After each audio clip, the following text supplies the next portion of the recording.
Welcome to today's live stream. I'm going to get started in a minute.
Okay, I'm going to start today's live stream right now. And today's live stream is going to be about the angry black man.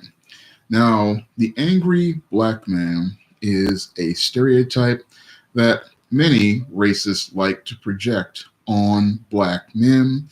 They want to say that black men are angry, and this is a reason for them to go out here and attack black men and be very defensive towards black men. However, when it comes down to the whole stereotype of the angry black man, this is a construct that white people want to project onto black men. And it's something that they want to project onto black men because what they want to do is use this whole idea of an angry black man as a way to deny black men opportunities at employment and opportunities to advance in life. Now, the real person who is angry but refuses to deal with their anger are these white and non-black people. When it comes down to these white and non-black people, these are the people who are angry, and they are angry because a black person is in their environment and this black person is disrupting their smooth world. Now, the reason why they want to have their world smooth is because they don't want to deal with any conflicts or obstacles or what that black man represents, competition. And because they don't want to have competition, they want an excuse, like Matt Turner has just made a statement, to justify violence against black men and to have a excuse to again deny black men opportunities to enter the world with everyone else. So in order for them to have their smooth world, they need to create a narrative to keep black men out of their world. And the net thing that they use to keep black men out of their world is to find a way to demonize the black man. And the way they demonize the black man is to say that he is an angry black man. And because if they say he's an angry black man, then they can go on the defensive and have the reasons to go and attack him and to deny him access to their business place and their marketplace. Now, this angry black man, again, is a social construct created by white people and it is a manifestation of their fear. And this manifestation of their fear is what they project onto everyday brothers out here. And that's what the angry black man they want to create. Because every time a black man enters the room, you will see a white person or a non black person all of a sudden, in many cases, say that this black man is angry, that this black man is hostile, this black man is mean, and they won't even know what they're talking about. It is usually them projecting those ideas onto black men and then using that irrational fear as a justification to go out here again, put up that defensive wall to deny black men opportunities in the job market and deny black men opportunities to go out here in the world because they just are so uncomfortable with the idea of a black man and uncomfortable with the idea of a black man not fitting into their narratives that they have to create this stereotype to fit anyone in. Now, when it comes down to your whites and your non-blacks and black people, they want to again have a very smooth world. And in order for black people to fit into their smooth world, the only black people they want to have around are black people they deem non-threatening. And these non-threatening black people usually are your coons who are always acting silly and making lots of jokes, and they want to have your non-threatening manginas, or as some people like to call them, Uncle Toms. And when it comes down to your manginas and your Uncle Toms, these people they just want to please white people, and they live their lives for the attention and approval of white people. So they are comfortable with these type of black men. And in some cases, they are comfortable with gay black men because gay black men represent no sexual competition to white men and non-black men for the attention and approval of their women. So they don't mind having gay black men around. They don't mind having manginas around because those guys spend most of their time brown nosing and seeking white male attention and approval. And they don't mind your coons because your coons, all they want to do is get a laugh and attention from white and non-black people. So they don't mind those three types of black men because those three types of black men are non-threatening. Moreover, when it comes down to those three types of black men, they are extremely insecure, they are extremely uncomfortable with themselves, and they are extremely uncomfortable about their blackness. And the only way they feel comfortable about being black is if they get approval from a white source. And whenever a black man does not fit into those three categories of the smooth world, that's the reason. That's when you have your whites and non-blacks coming out talking about an angry black man. And they only come out talking about angry black man when you are a heterosexual black man and a heterosexual black man who is seeking to compete with other whites and non-blacks. And in order to try to eliminate you from being competition to these whites and non-blacks, what they want to do is create a stereotype so that they can have, again, that justification for denying you access to the job market and denying you access to a quality of life and a standard of life, because that's what they want to do when they project that angry black man stereotype on you, because they can use your so-called anger as an excuse to attack you. But in actuality, most of these black men who people want to say are angry black men are not angry black men. They are hardworking brothers. They are intelligent brothers. And these brothers are just seeking to get power and be able to build their own lives. But when it comes down to most whites and non blacks, they don't want to see those black men rise to another level, because if those black men rise to another level, then it shatters all of the stereotypes they have.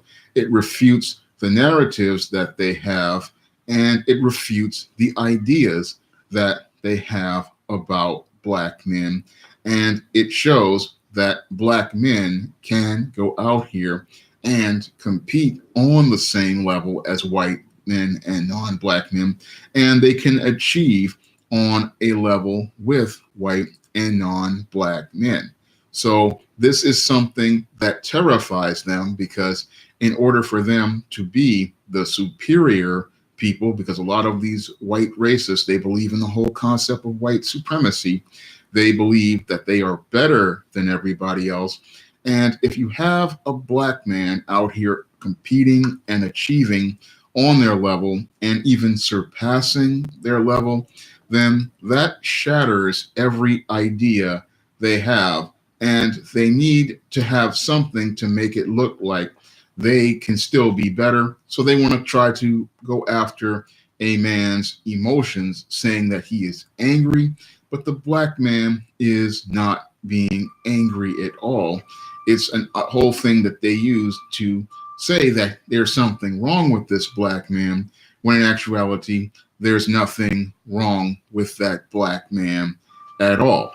And oftentimes, a lot of the brothers like myself, all we're doing is just trying to go to work, trying to take care of our business and do what we need to do. But when it comes down to the racists, they don't want to see us do what we need to do on the job. They don't want to see us do what we do on the streets. And they don't want to see what we're going to do in life, because they want to see the angry black man, because that angry black man makes them feel comfortable about themselves. Because as long as he's angry, then they have, again, that justification to deny him his opportunities to go out here and live his life. So that's why they come up with this whole angry black man concept, and they will throw it up on you. Now, I remember when I was working at a law firm back in 2002, and I had the angry black man stereotype projected on me. Now, I had just come to this law firm, and I was supposed to be a receptionist there, and I was supposed to be answering the phones. And I had one person, I was trying to get their information, and because they didn't like the sound of my voice, which is the same way I'm speaking to you now, they then go to one of the lawyers talking about I'm being hostile towards them. And I wasn't being hostile towards this woman. All I was doing was asking for her information. And that was one of the first times I ran into the angry black man stereotype, because they called me in the back talking about I was being hostile to this person. And I wasn't being hostile to this person. And I thought about that, and I saw the racism in there. And I said to myself, you're trying to project this angry black man stereotype onto me, all because you heard the sound of my voice and you didn't like the sound of my voice. And this is something that happens with a lot of black men in situations, not only on the phone, but it also works on the job. When you're interacting with customers, they will see the black man taking care of work, and the first thing they'll do is start talking about how you're had menacing eyes or menacing gestures, and you're just there trying to do your work. And what a lot of these insecure whites and non-blacks will do is they will start using that as a reason to go after you, talking about they're going to go to your supervisor, or how they're going to try to have you suspended, or terminated. And that's all because they saw a black man working in a place that they did not like, and a place that made them feel uncomfortable because they were going to have to deal with a heterosexual black man in a work environment and deal with a heterosexual black man in a position that they didn't want to deal with. Again, when it comes down to many white and non-black people, they want to have their smooth world. And in their smooth world, they would rather deal with a white person, a Hispanic person, or Asian person, or Arab person, rather than deal with a heterosexual black man, because the whole idea of dealing with a working heterosexual black man, this is something that terrifies them, because that means that they have to change the way they think about black men, and they have to change the ideas they have about black men. Many of these people, they don't want to. Thank you, Brother Tennessee, for the donation. I really appreciate it. They don't want to see that black man going out here and taking care of business, because in their minds, the only thing black men are capable of doing is standing in front of Arab-owned stores, drinking malt liquors, and smoking weed, and seeing that brother dressed nice and doing work, or seeing that brother in a store doing work, that just blows many of these racist minds, and it makes them look at the world and wonder where their place is in it. Because when it comes down to the white supremacist hierarchies, they have one place for heterosexual black men, and that is the bottom of the world. And in order for them to feel secure about their place in the world, what they want to do is keep the black man at the bottom of the world. And as long as he's at the bottom of the world, they're secure in themselves. But the minute we have the black man coming into the real world and looking to do real work, this is where they start having issues with black men. And that's where they start talking about angry black men. But the truth of the matter is that the angry black man is just a construct of angry white men.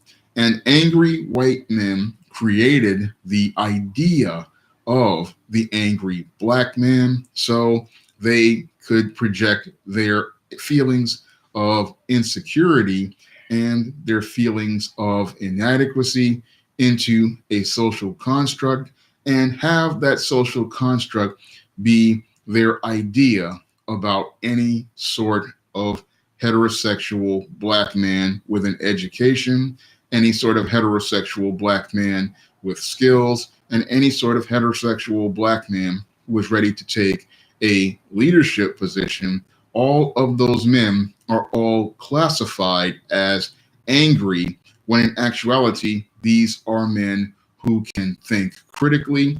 These are men who can use logic and reason, and these are black men who can refute their arguments with facts, logic, and reason, and they can go out here and challenge those white men and challenge the concepts of their smooth world. Thank you, Brother Tennessee, for the second donation. I really appreciate it. And yes, black men are subject to be be written up on a job as a result of these people projecting the angry black man idea onto you, because they like Brother Tennessee I think presented, and what they do is they will go out here and say you did stuff or you acted insubordinate, or you were being unprofessional, when in actuality all you were doing was doing what any other white or non-black man would do, and that is asserting yourself and just using just asking for the same rights and privileges as any other man out here. All you're doing is asserting yourself, and what they will do is tell you you are being angry, you are being hostile, and all you're doing is being direct and assertive. Thank you, Bombor, for the donation. I appreciate it. But what they will do is say, "Oh, that's you're being angry, and you're being and what they will do is use that angry black man angle to try to silence you and try to shame you into being this docile, submissive man, when in actuality, all you're doing is being a strong man and showing leadership ability. But when it comes down to black men in corporate America, they really don't want leadership ability. And what they want are these submissive, either, again, these Uncle Toms or these Manginas who just spend their time bootlicking, or they want these guys out here who are these coons who just sit there and tell jokes. Thank you, Quentin, for the donation. Or again, they want these homosexual black men, and what they want is they will just sit there and then go for those guys because they are no threat to anyone. Hey, Nightingale, on Wednesday Nightmare, glad to see you here. They want these non-threatening black men, and these non-threatening black men, they just sit there and they have smiles on their faces all the time, and these smiles are just pasted on, and they will sit there with these smiles pasted on, and that makes a lot of these whites and non-blacks extremely comfortable because they know if there's a smiling black man in the room, they can sit there and know that this guy is no real threat to them. So that's what makes them really insecure. They're always looking at a black man's face for a smile. Thank you, Doc Tip, for the donation. And as long as he's got that smile on his face, they feel secure. But in actuality, when it comes down to a lot of those guys, what they're doing is stuffing their emotions inside of themselves. This is something I talked about in my book, The Man Crisis. And when these guys sit there stuffing their feelings inside of themselves, they simmer and boil in anger. And that's what these guys do is they become the real angry black man. And what they want, and what these guys do as they're holding their feelings inside of them, they wind up going out here and attacking other people. And usually they don't attack people on the job. They usually go after their wives or their children. And when it comes down to many of these guys, they just really lose it. Yeah, Brother Tennessee, black men do need to read the handbook whenever they work, and they have to read about all the rules on the job, because that's the only way you're going to be able to protect yourself on the job. Because whenever you're a black man on the job, your work is going to be scrutinized twice as much as anybody else. Your actions are going to be scrutinized twice as anybody else. So you really have to go out here and really read your rule books, get to know your union reps, get to know everything to protect your job, because again, you're behind enemy lines. And yeah, that's what I ran into. The supervisors, yeah, they'll try to get you, they'll try to set you up, they'll try to write you up. And when you try to, if you don't know the rules, they'll have you suspended or they'll have you terminated, and you have to really have a way to protect yourself from those types of things. And that's why I always tell guys to record anything you have, interactions you have with people, and always document everything that you do. Because when you record and document everything that you do, what you're doing is creating that paper trail to protect yourself. Because whenever it's a guy has words, all it is your word against theirs. And whenever you're a black man, your words are always going to be twisted, and they're always going to sit there and talk about how angry you are and how you might possibly been violent. They will always exaggerate everything you say and everything that you do. So you always have to understand that when you are in these work environments, you are hostile or considered behind enemy lines, and that you're in hostile territory. Sorry about what's happening to you, Brother Tennessee, but this is similar to what happened to me back in City College. I remember back in City College about 10 years ago, I'd finally gotten a civil service job, and I got the civil service job, and I thought it was going to be the job I was going to have for the rest of my life. I thought I was going to be able to stay there. But what I didn't know was there was this professor, he was just upset about the idea of a black man coming into his work environment, and the black woman he was working with was also angry about the idea of a black man coming into the work environment. And I was disrupting their smooth world. And this guy was holding a lot of anger inside of himself. And one day, after we did a performance evaluation, about 2 weeks later, he's talking about how I was sleeping at the desk when I was looking down at the counter. I was looking down at the library circulation desk counter, and he accused me of sleeping on the job, and I wasn't sleeping on the job. And he was looking to start something with me, and they had been looking to start something with me for over 2 weeks. They had been pulling these crap tests where they were just trying to escalate the amount of work on me, and I just tried to deal with it. And after the guy tried to write me up, and I just went with it, he then decided to, set up this whole thing with termination behind my back. And he was looking to get an emotional response out of me with all that. But thank God I managed to remain calm in the whole situation.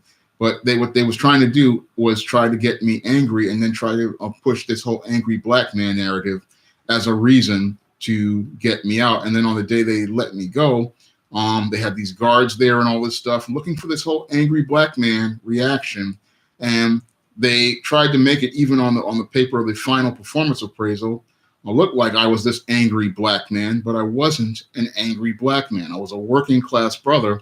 And the whole thing is that they had an issue with the idea of a working class black man working in their office, working in their library, working at their circulation desk. And because I did not fit the narrative for what they wanted to see in a black man, they wanted me to go, and they wanted me to leave.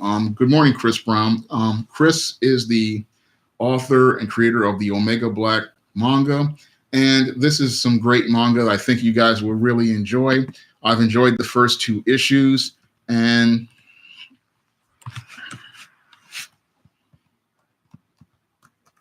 Chris is trying to raise money to get the 3rd one out, and I want to see him get his project funded. So I'm urging everybody to give him a donation to his manga. He's trying to raise $4,000. I'm gonna try to leave a link in the chat. Well, I can't really, it's not letting me leave it in the chat. But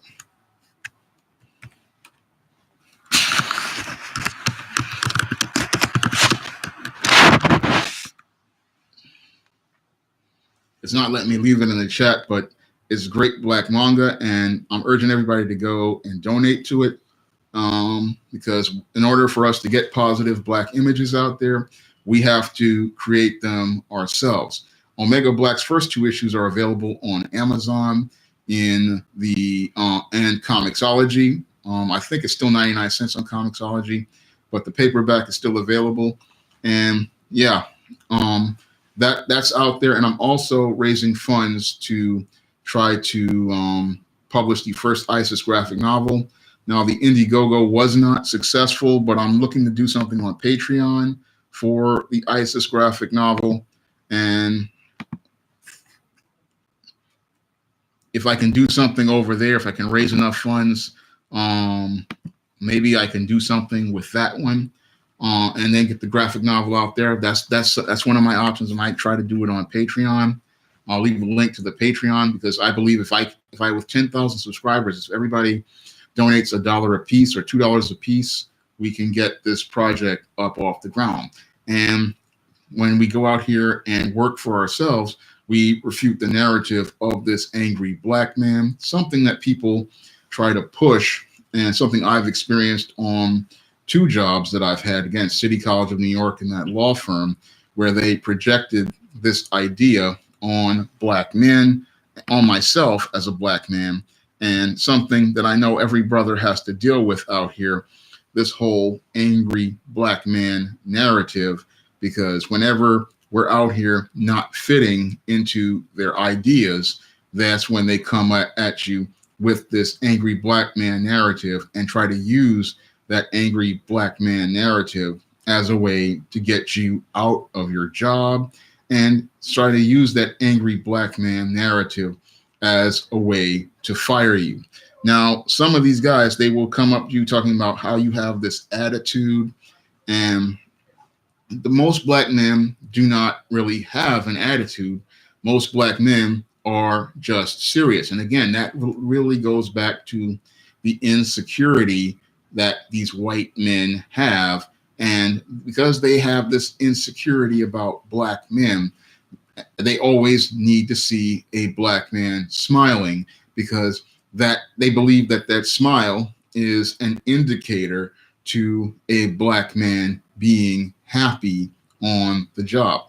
And when I look at that whole idea, that again comes from insecurity, because a smile that the coon has, the smile that the gay man has, and the smile that the mangina has does not really give you an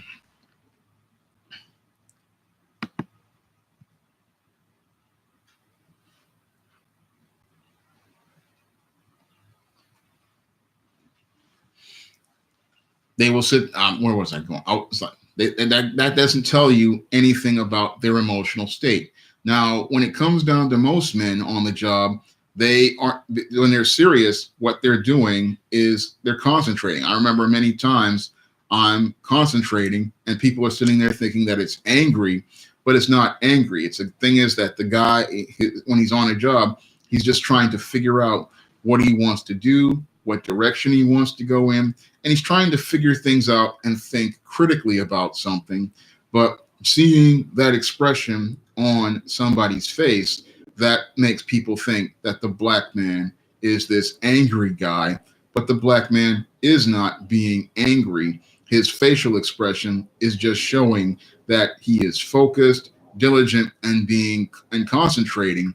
But according to many of these racists, in order for you to be a focused, concentrating, and diligent worker, they want to see a smile on your face. Meanwhile, if that same person will sit there and look at the coon's face and think that, oh, he's a good worker, when in actuality, he's doing nothing on the job. Same thing with the Uncle Tom, and the same thing with the gay dude. They will be sitting there on YouTube going back and forth with somebody in the cubicle, and they'll sit there and think this is a diligent worker. Same thing with the female workers. They'll just be sitting there doing nothing all day, and then they'll sit there and say the black man is this angry black man, and even moreover, saying that the black man is the lazy black man. And this is another stereotype that your racists like to project onto black men, is saying that they're doing nothing on the job, when in actuality, the black man is out here doing a lot of things on the job. He's getting things done, but he's not sitting there and doing things in people's faces. He's not in your face all the time. He's not brown nosing you all the time. He is being very studious and conscientious, but they'll sit there and they'll look at the guy with the smile on his face and say he's the hardest worker in the place. But in actuality, he is doing next to nothing. Meanwhile, the black man who is sitting there and he looks like he's very intense all the time, he's getting things done. He's meeting goals, but they'll sit there and say he's an angry black man, and then go out here and promote Mr. Smiley because they are in their feelings about Mr. Smiley, because he makes them comfortable. And this is why many coons wind up getting promoted, and many of these bootlicks get promoted, and regular black men just get told where the door is. And they get told where the door is because many of these insecure white and non-black men and women, they are in their feelings, and the only way for them to go out here and promote a black man is if he's one of these non-threatening black males who is just sitting there and he's just window dressing, he's just buck dancing and bojangling. He makes people feel good, but he doesn't really have any sort of skill or ability. He doesn't want to do anything at all except be a black man, and all he wants to do is be black on the outside and a smiley-faced coon on the inside. Dark Soul, that is true, but a lot of black women do buy into the stereotypes about black men, and that's what also messes up their relation. Thank you, C-Man, very much for the very generous donation. I really appreciate it. When it comes down to black women, they call black men lazy because they have bought into many of the stereotypes regarding black men. And these are stereotypes that they have bought in because they want to go along with white supremacy, because they want to be like white women. They want the attention and approval of white women, and they want white women. They want to be in the position of white women. So they buy into the same stereotypes about black men, calling them lazy, and also talking about how the black man is an angry black man. Now, this whole angry black man construct, this comes out of one of the oldest stereotypes about black men, and this stereotype is called the black brute. Now, the black brute was a construct created during Jim Crow, and this construct was designed to say that black men are angry, black men are violent, and they are so violent that this is their justification for using force against black men, and possibly as a reason justifying lynching of black men if they go out here and perpetrate violence on white people, and especially the white woman, because the black brute was the whole thing that was designed was to generate fear in white people regarding black men, and the black male so-called lust for white women, a lust that many of these racists wanted to sell to people, saying that he had no control over his sexuality, and whenever he saw a white female, that was the reason why he needed to go and have this uncontrollable lust for her. And he wanted to have this lust to the point where he could not control himself, that whenever he saw a white woman, he had to have her. And because of that lust, that was the reason that your racists had for going out here to hunt black men, lynch black men, and murder black men, and torture them during these lynchings, because they created this lie talking about black men being brutes. And those brutes, again, was based on this anger that they had. Now, this whole stereotype of the brute, once it started getting refuted over time during the periods of Jim Crow and the Civil Rights Movement, we moved into the period of affirmative action.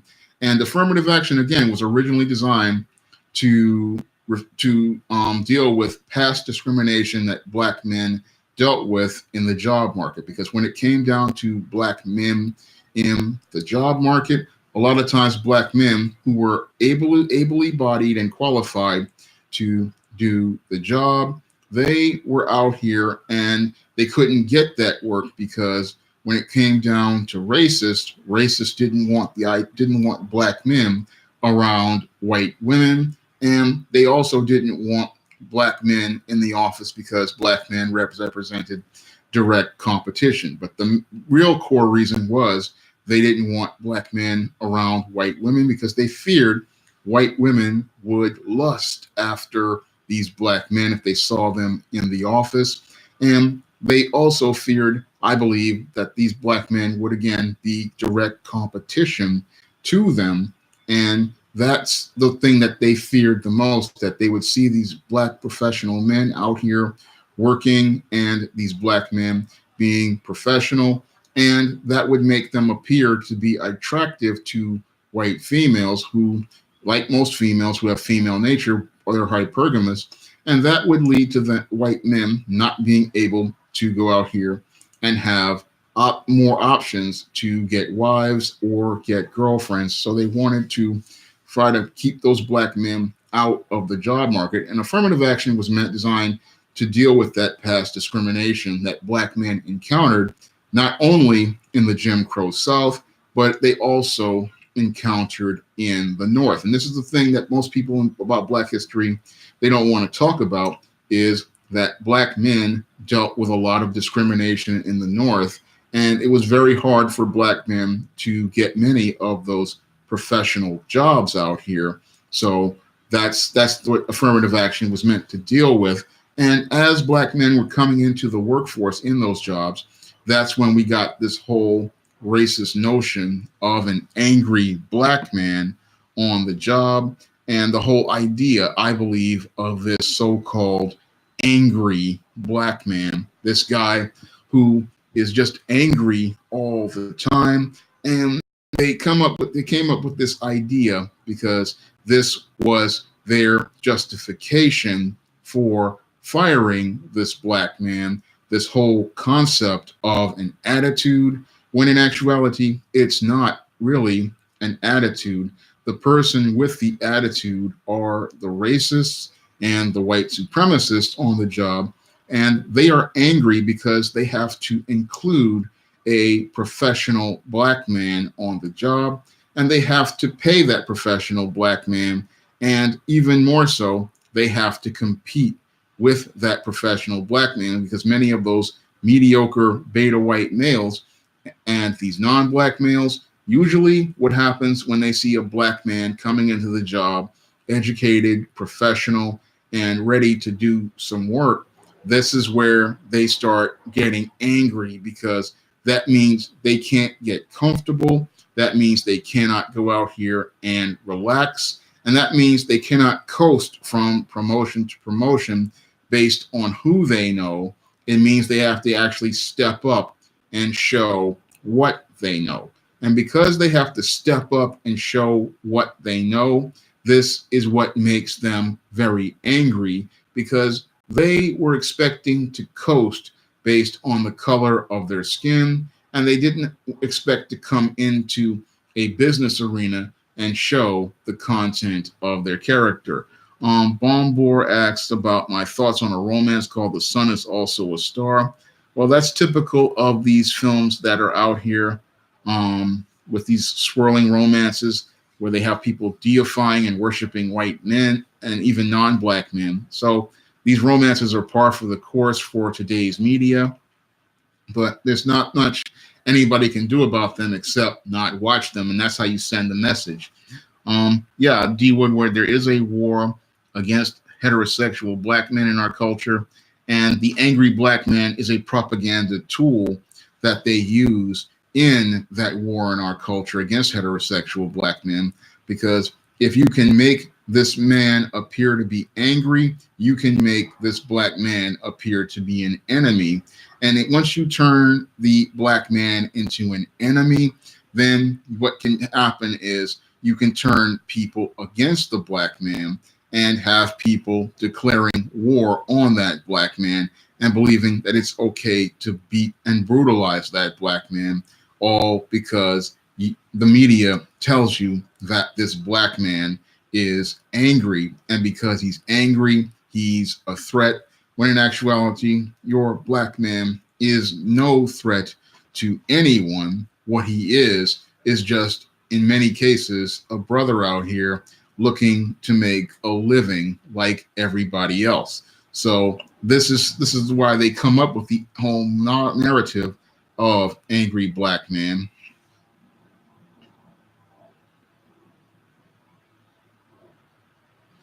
Dark Soul makes a point about these racist unions. That's something I ran into myself again when I was at City College of New York. And what it's really twisted is you have black women who will go along with these racists in the unions and these union jobs, and they're not looking to elevate black men. They're not even looking to support black men, because I had a union job when I was working at City College, and I had no support at all.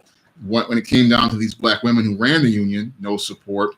And when it came down to the black women working there was no support. When it comes down to a lot of these black women on the job, they will throw you under the bus too, and that they will do all of this stuff. And I remember reading about that mass shooting where that black man went off in Aurora, and it was a really sad case. But that when it comes down to these jobs, most black men have to understand that's when you have to bring in your lawyers. That's when you have to read the rule book, because that's the only way you're going to protect your job, in addition to recording everything and documenting everything, because if you don't record and document everything, they will just try to railroad you, and they will try to get you out because they don't want you there. And this is something I talked about in the previous live stream.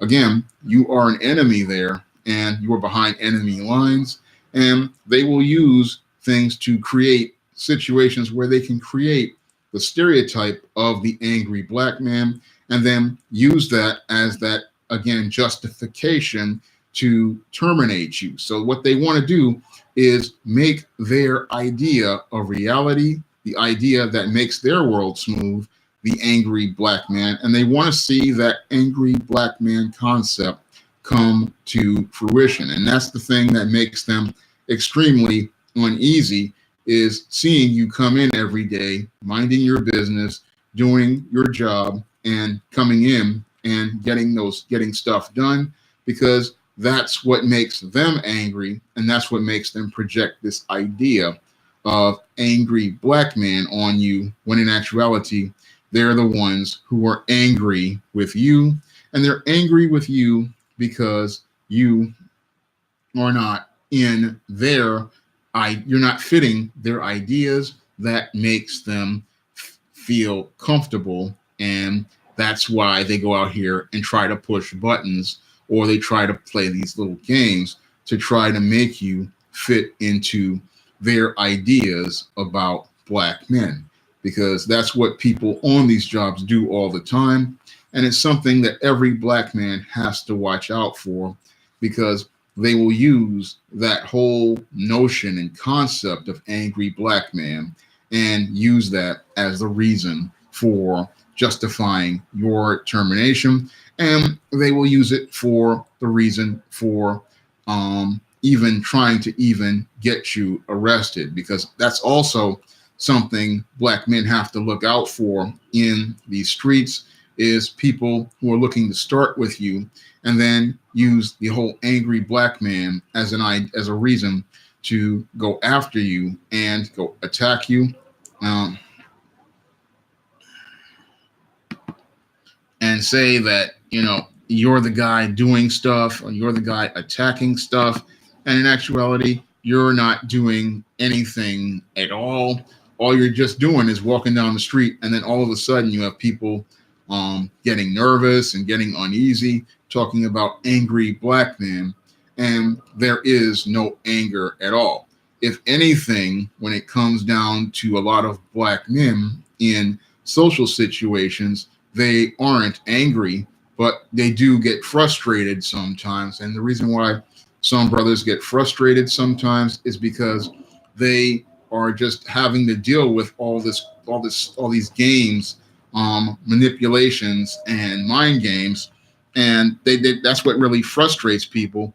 And the reason why it frustrates people is because you don't know what you're dealing with, and you don't know the stereotypes you're dealing with. And this is something that brothers have to, you know, get an understanding of about this whole angry black man thing, is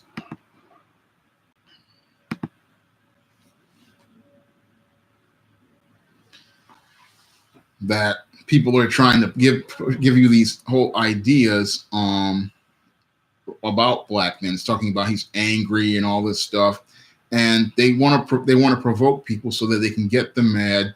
And if they feel if they get them mad, they can make that person act out in a way that makes them feel comfortable. Because sometimes when these people play these games, you have to watch their faces. What they'll do is they will do things to provoke a black man, and then as they try to provoke the black man,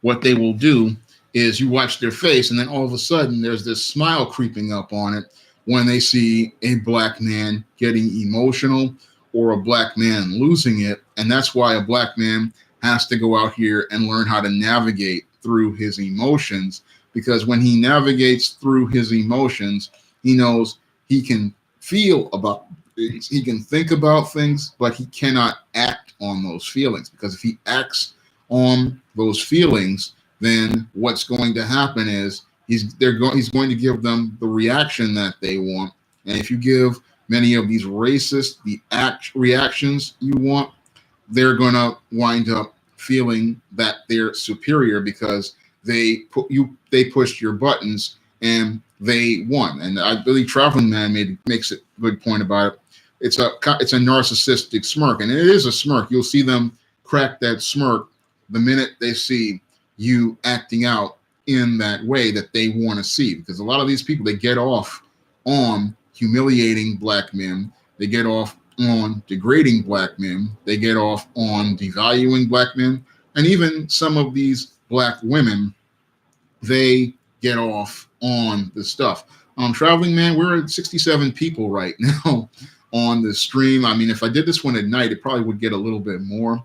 But my channel is just growing right now, and I'm trying to do the streams to grow the channel. So, but this, yeah, you are right. This is essential knowledge for black men because a lot of black men don't understand everything related to the whole angry black man stereotype and how to refute the angry black man stereotype, which is a false narrative created by white racists, a false narrative created by white supremacists, and a false narrative designed to demonize black men.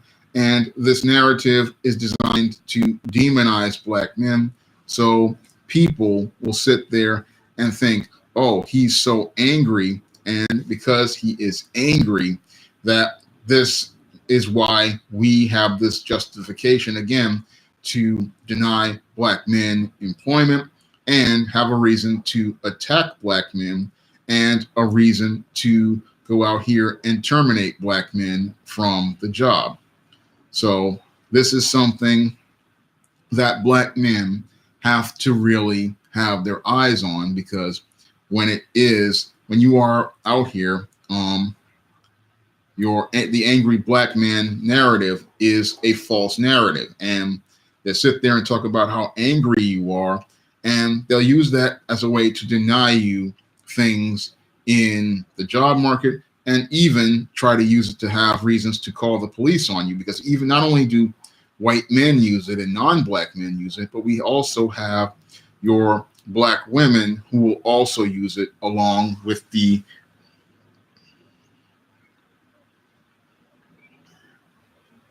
I gotta get another one out of here.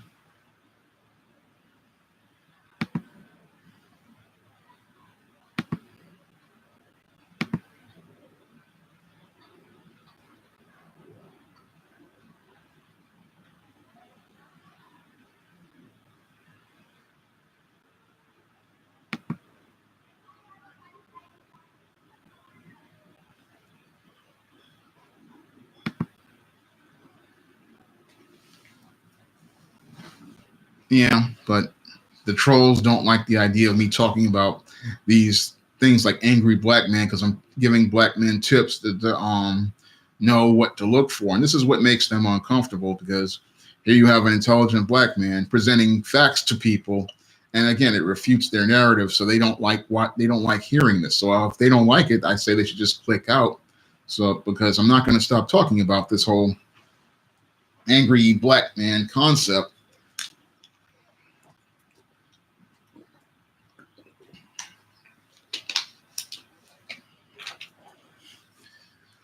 Because when they act out, all they do is show us the white male anger, which is the root of all of this whole stereotype. And again, you have your black men, they are just frustrated about the way things are. And the thing is that frustration is something that is a natural reaction to any of these games that many of these white and non-black people, and even some of these black women play, because you have to also understand, you also have black women playing these games as well. Because when I was working at City College, I was also dealing with a black woman who was trying to play this game of the angry black man to get me out. And they all play this little game.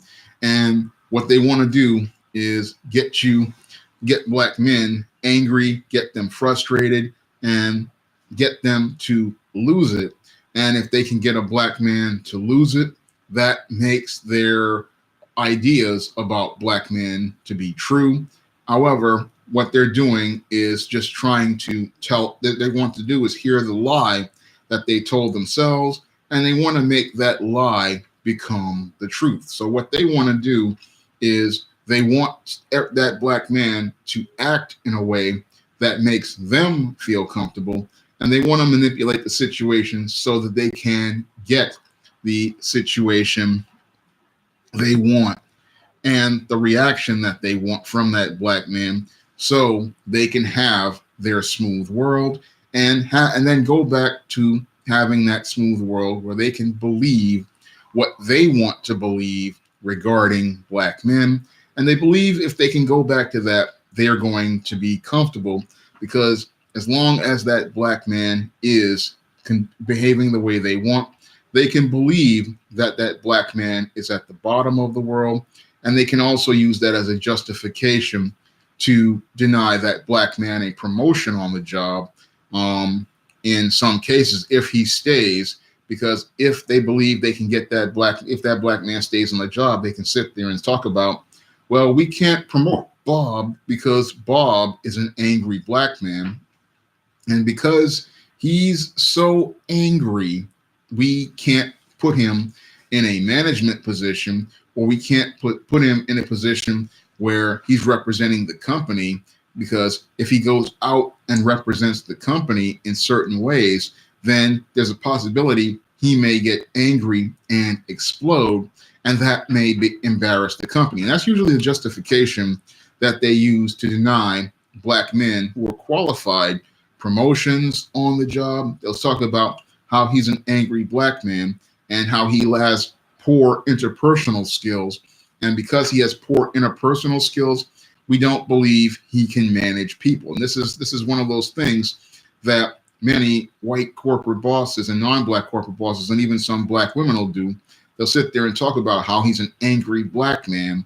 And this is their reason for not bringing him on to a management level or even an executive level, because they will say his anger makes him hostile, it makes him abrasive, and it makes it where he has these interpersonal skills that make him difficult. Meanwhile, this very same manager, they will go out of their way to promote one of these black females who has a nasty attitude, and they won't say anything about her being an angry black woman. They will actually see her being the angry black woman as a positive. They will actually see her nasty attitude as a positive, and they will see her anger as something perfectly fine. And that's one of the things that shows how backwards these racists are, and what they really fear is, again, black male power and black male authority. They will fear black male power and black male authority, because if you have black males who have that type of power and authority, then they are going to challenge the whole structure of white supremacy. So that's something that they are really uneasy about. But they're perfectly fine with this angry black woman, and they're comfortable with the angry black woman, because if we look at many of these customer service jobs, that's all we see at the front desk in many of these jobs. You can have a black woman, she can have the nastiest attitude, but she will stay in that job for years. She will stay in that company for years, and even worse, she will be promoted to management positions after staying in the job for years. Meanwhile, a pleasant black man like myself, they won't even let us get at the reception desk, because many of these racists, they fear a black man having power in any sort of position, and even having power over things like answering the phone and having power over who talks to who, or when I was working at the library, who can check out what books. They fear a black man having that kind of power. And this is not even that much power. I mean, a guy directing you to who you can talk to on the phone isn't that much power, or a black man telling you what books you can check out at a library at the circulation desk, that's not that much power.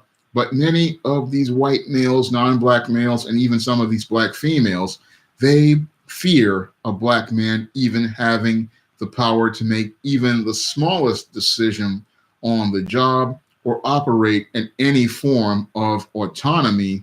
And because they fear a black man having that power and autonomy and that authority, that's why they come up with this concept and this construct of an angry black man and use that to keep black men out of the job.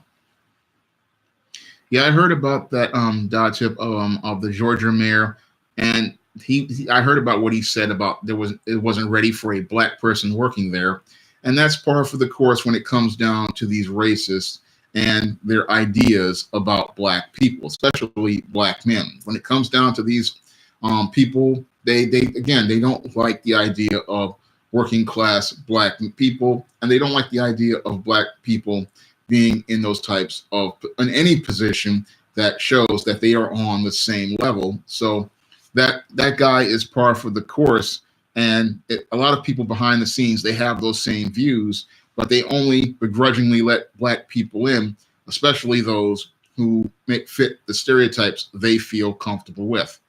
And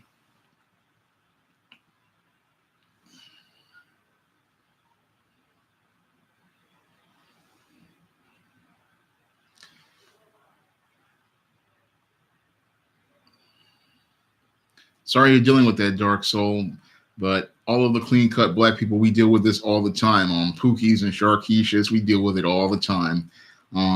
They have a real hatred of clean cut brothers and sisters, and the reason why they have that hatred again is because you're not fitting into the stereotypes that will make them feel comfortable about fitting into that white world. Again, something I went into in Spellbound, where I talk about those blacks who want to fit into the black box that makes whites feel acceptable. And Pookie and Sharkeisha, they feel comfortable playing those stereotype roles that make in that black box that make white people feel comfortable. So when it comes down to that box, they want to play those roles because they think it's going to help them move forward. Amen. It doesn't matter what time you come on. You come on when you come on a stream. I'm always glad to have people come to the stream, and if you want to be here when you can, you can. Yeah. Thank you. I do men's issues in addition to comics, and I also talk about other things. So I talk about a variety of topics.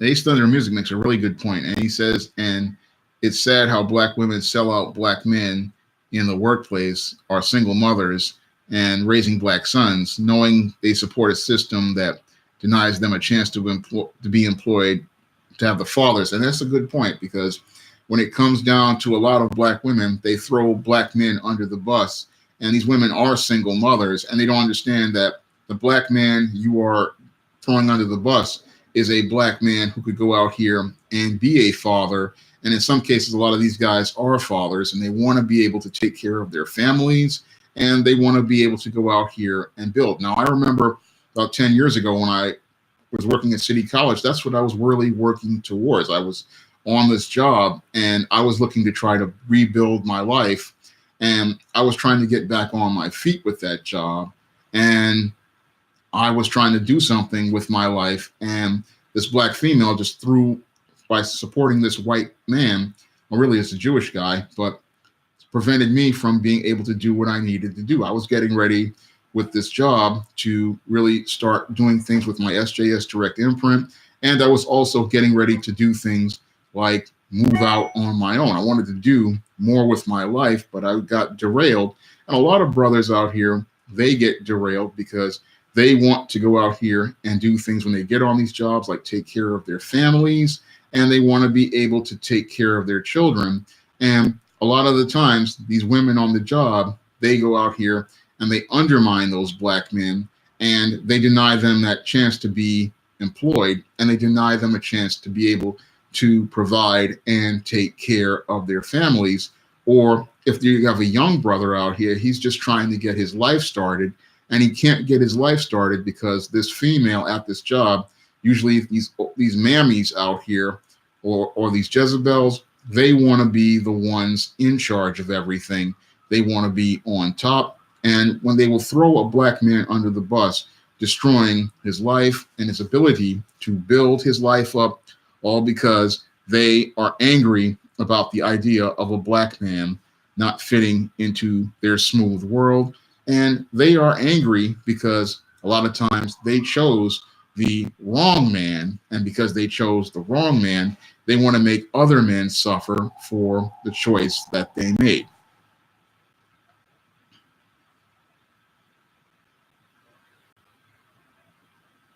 Yeah, in some ways they are victims of capitalism, but sometimes they made the choice.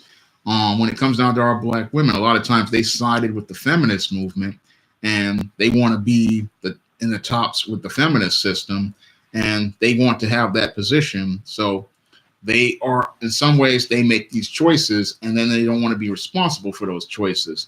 But when it comes down to black women, a lot of times they also believe in the idea of an angry black man, because they need that idea of an angry black man in order to have that justification again to turn against the black man. Because if they say the black man is angry, they can have that reason for saying that this is the reason why I don't want to be with this man, so I can receive these government benefits. And they can also say that they can have that reason for getting this child support. Oh, he's so angry, I couldn't get along with him, so this is the reason why my family is busted up. When in actuality, they are angry because this black man is, if he really is a man, is going to be her leader. He's going to be her authority figure, and she's angry at him, and she projects her anger at him for being in God's natural position as the leader and the authority figure. She's angry about him having that power. So she talks about how he's an angry black man, when in actuality, she's angry because she has to submit to that black man. And she knows that if she doesn't submit to that black man, she has to answer to God. So she's angry at him. And just like this white man, she projects this idea of angry black man onto black men, when in actuality, all the black man in many cases is doing is asking the black woman to do things to work with him. But in a lot of cases, she doesn't want to work with him because she wants to have that power, and she wants to have that power given to her by white supremacy. And it's that power, that quest for power, that leads to a major divide between black men and black women, because black women want that power that white supremacy and feminism gave them. And when it comes down to relationships, there's an order that God created, and the black woman doesn't want to submit to God's order. She wants to be able to have this white supremacist hierarchy, but that hierarchy does not reconcile with God's natural order. And this is something I talked about in depth in my book, Why 70% of Black Women Are Single, something that most black women, they just don't want to deal with, because they're trying to put the square peg of God's natural order into the round hole of white feminism and white supremacy. And that also makes them very angry, because they want to fit into that box, and it just makes them really, really angry, because it's just not going to happen. You cannot take the square peg of God's natural order and make it fit into your white feminism and white supremacy. It's never going to work. But the black woman, she'll sit there and try to put that order together, and all she does is make herself mentally ill over the course of years, because that's how a lot of these black women, they become so, as I see it, losing it, because they're trying to put these two things together, and they never were designed to work together. And in order for them to be able to go out here and receive those benefits from white supremacy, again, what they do is they start talking about this angry black man. C-Man makes a good point. yeah, every church-going black girl hates the natural order. And that shows you how outside of God's natural order they are, and how they really are not following the living God. And I saw Ringo on Black Male Advice TV. He was talking about this in a live stream he did. I think it was one about single mothers and how black women become single mothers. And again, and I also dealt with it with a couple of one-star reviews on why 70% of black women are single. And they talk about how they follow God, and they're sitting there, and the first thing they're doing is walking against the natural order. Because once you start talking about those chapters in Corinthians talking about submission, that's when you see the black woman getting defensive, and that's when you start to see her get angry, because you would think about that. If you're supposed to be a follower of God, you're not going to question what the living God has written in his Bible. You're not going to question it. You're just going to go and say, okay, I need to submit and I need to follow the leadership of that man. But in this case, they never want to do that. And your pastor never makes efforts to correct them. And that's what's really troubling, because they'll be all angry with the black man and all in his face telling him he's an angry black man, but then they turn super pleasant in the face of these white men. And then they'll sit there and have a smile on their face to fit in the white man's smooth world, but they will sit there and then tell the black man he's angry, when in actuality, he is just, again, expressing frustration because he's looking for a helpmeet and a support to work with him. He's looking for a helpmeet and a support to help him build his family. And he's looking for a helpmeet and a support to help him work together towards building a family for him to do God's work on earth, and looking for a partner who will help him do God's work on this earth. So that's where they come up talking about he's an angry black man. They'll run into family court. And this is another thing that a lot of these people do, a lot of black women do, and women in general do, whenever they have a child with a black man, is that, again, they use that angry black man reason to go into family court. And they go into family court talking about how he's so angry, how he's so violent. And a lot of times a black man is not angry, he's not violent, he's just there, and they want to make him out to be this boogeyman and this bad guy. But in actuality, he's not the boogeyman, he's not the bad guy, and he's just looking to be able to take care of his family. But because this woman doesn't want to submit to his leadership or his authority, what they will do is start talking about how he's angry, and how the angry black man is this monster, and we have to keep the angry black man away from the children, because he will go out here and hurt everybody, but he's not going to hurt anyone. All he wants to do is have his family following his leadership and his authority. That's all a black man really wants, but he gets demonized as the villain, when in actuality, he's just trying to be a hero to his family.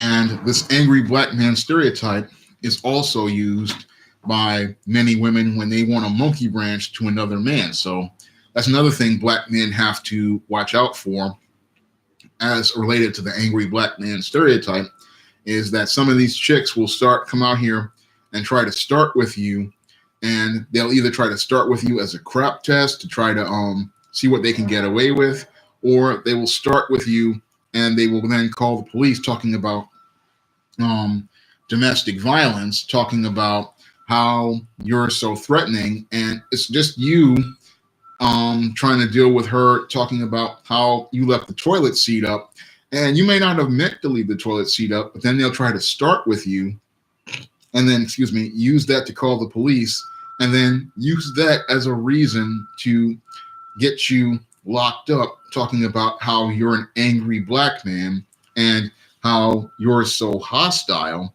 And while your life is being destroyed because she got upset at you over this whole angry black man thing, then she's sitting up here having you in jail while she's out here with some other guy, and she's making plans to monkey branch to that other guy. And that's another thing that they use the angry black man stereotype for.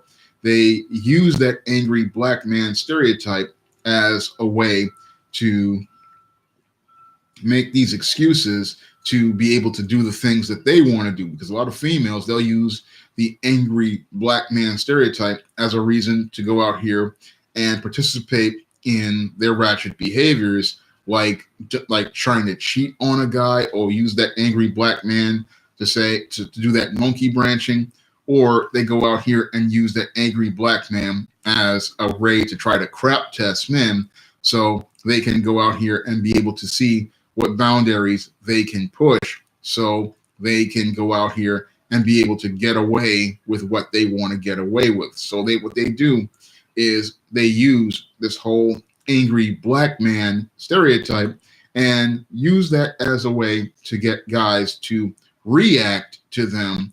And if these guys don't sit there and have critical thinking skills, they will react to these women emotionally. And when they react to them emotionally, that's how the females will get power over them. We're at 49 likes. Can we get it up to 50? If we can get it up to 50, it would be awesome. And maybe we could possibly even get it to 100. We got 76 in the chat. So if we can get it up to 50, that would be awesome, because that helps with the algorithm.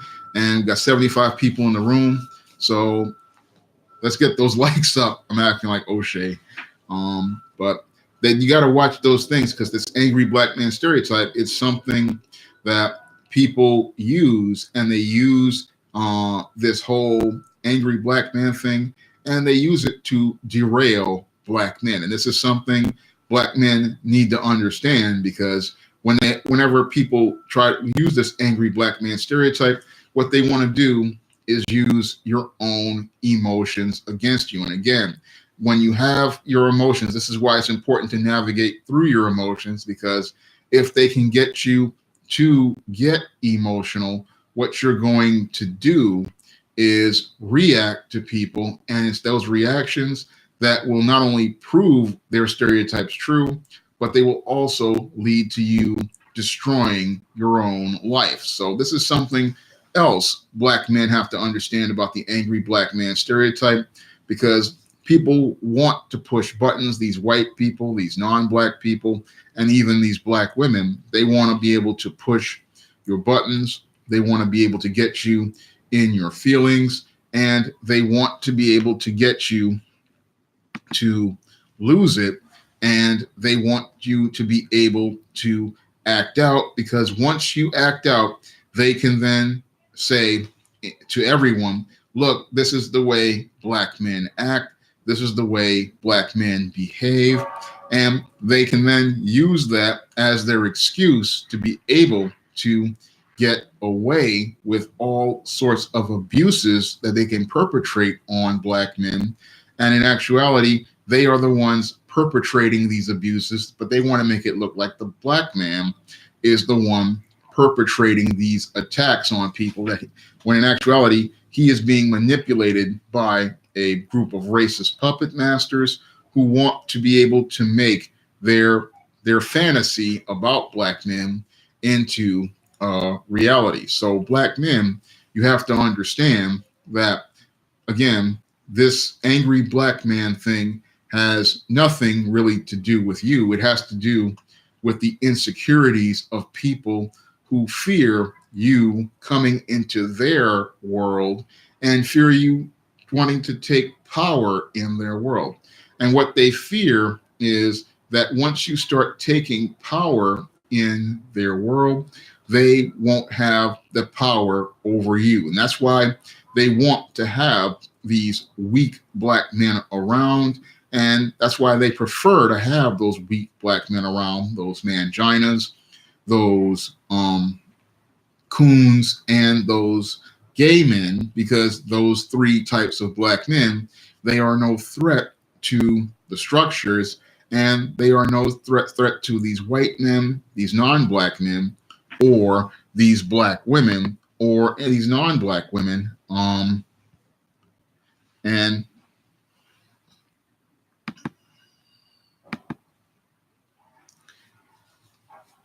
they feel comfortable. The whole thing is they know those guys are no threat to anyone, and what they know that they're not going to take any power.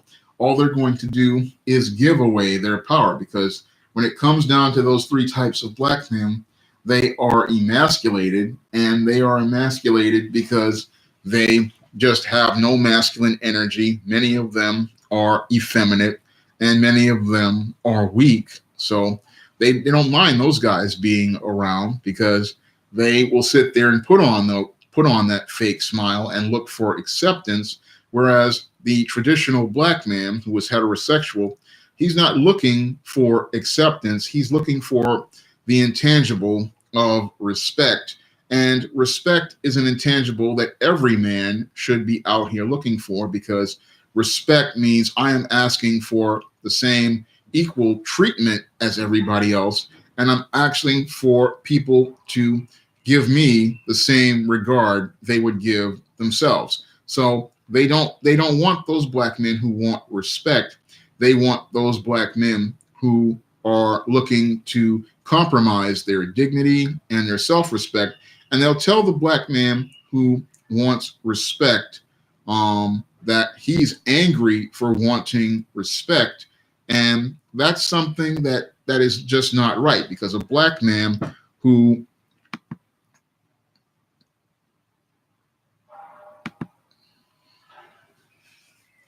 who's asking for respect, that's somebody who wants to be seen as a human being with equal value.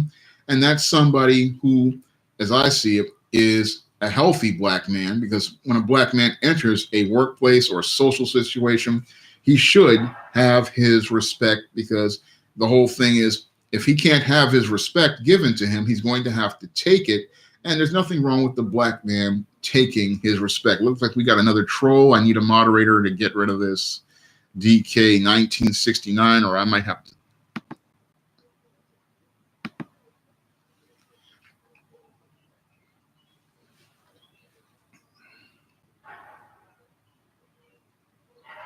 Yeah, we don't really deal with trolls here at Black Rebel. I take care of trolls around here because I don't want these people messing up my live streams, and I don't want them messing up the flow of my conversations or messing up the chats, because what these people do is they want to make arguments and start trouble, and they don't respect all of my viewers here, and they don't respect.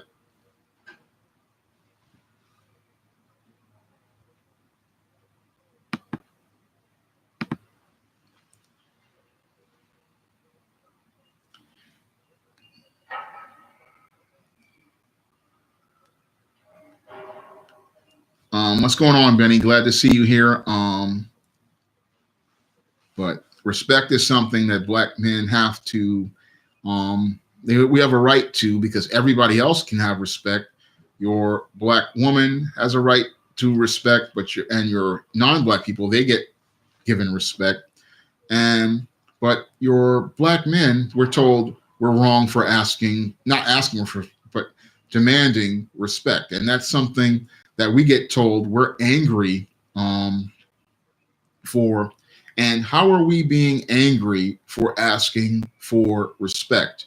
Because the respect we're asking for is to be able to come into a workplace or come into a social situation and be able to do what we need to do in that situation and be able to go home afterward. Because that's what most black men want when they get on the job, is they want to be able to walk into a workplace and be able to do their job, be able to take care of business, and be given the same equal opportunity as anyone else out here. John makes a good question.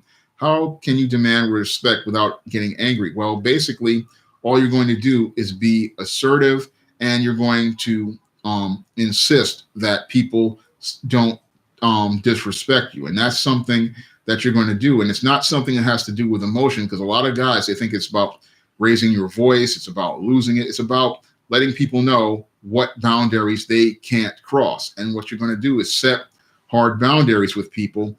And when they don't, and when you set boundaries with people, they have to respect those boundaries. So what you're going to do, that's what you do to get to take your respect, is you don't let people walk all over you. And this is something that your coons and your manginas, they let people just push them straight to the wall.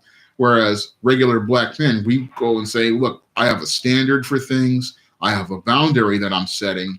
And they'll sit there and say that, oh, this is what an angry black man does. But this is what a human being does when they want to have their intangibles, like their dignity, their self-respect, and their self-worth. They're going to do things to be able to command that respect. And the people who get respect are the ones who insist that people respect their boundaries. And if they have to, they will take their respect by pushing back and letting people know where the line is.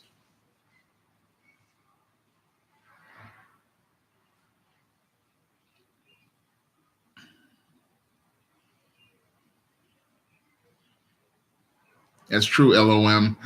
You do make them respect you, and that's what you do.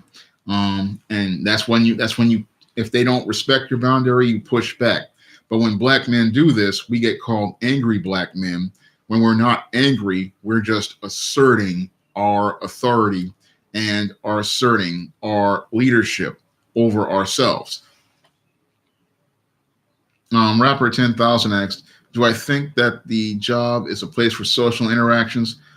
You can be social as related to work, and that's all you can do is make it all about the job. You don't really go over anybody outside of the job. It's all business when you're at the business, especially in this era of the Me Too movement. Thank you, Krisak Ma Kirpu, for the donation.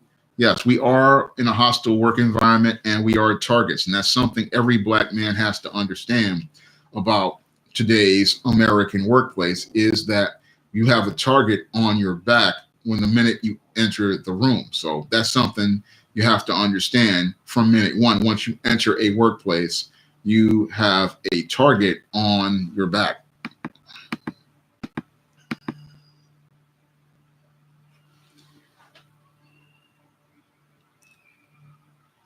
Yeah, Dark Soul, yeah, you have to be very serious whenever you're in the door or out the door. That's the way I used to be when I would go to work. I'd be very serious about everything that I would do. And that's the way you have to be, because that's how you command respect, by being serious.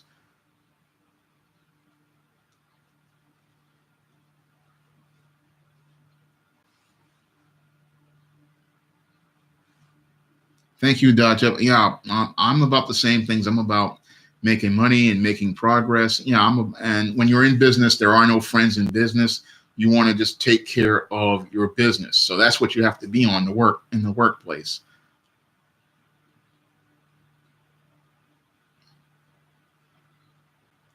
Well, iBox River, when it comes down to black women and white men, they are the tag team of white supremacy, and they make it hard for every black man out here. So when it comes down to brothers, the tag team of black women and white men, that's something that every black man has to understand. Both of them they both have the same ideas about black men. That's something that you have to understand, because I finally figured that out a while ago, that your black women and white men have the same ideas. I remember when I did the Indiegogo, I had one of these pledges, refund their pledge, all because I was talking about this James Gunn.